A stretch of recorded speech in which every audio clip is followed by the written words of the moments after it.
And my question's this.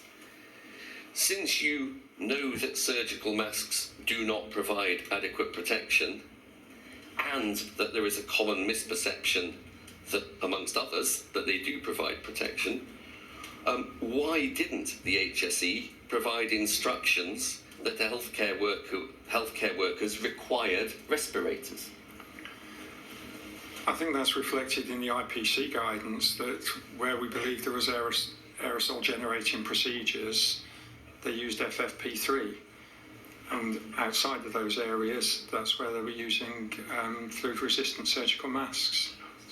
And related to that question, do you recall a meeting in 2022 where various people asked the HSE to give a clear and unequivocal message about people wearing FFP respirators, and some follow-up correspondence to that? Do you remember that being specifically requested?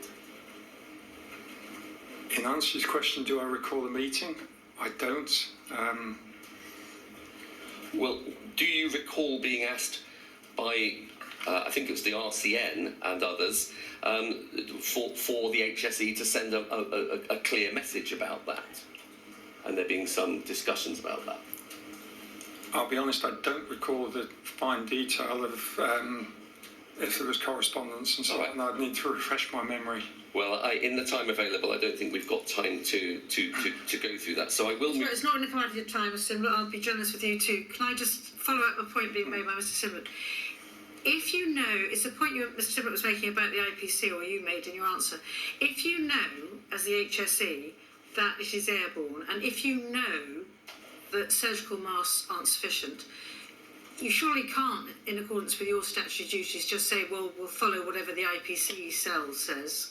Should you? I mean, shouldn't you then say, well, we've got a statutory duty to protect, as Mr. Stanton said, 750,000 healthcare workers. Shouldn't you step in?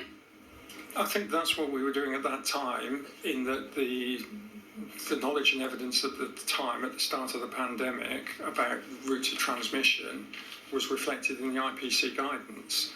Had we thought that that was falling short of what we thought was going to be the exposure routes, we would have advised accordingly and stepped in.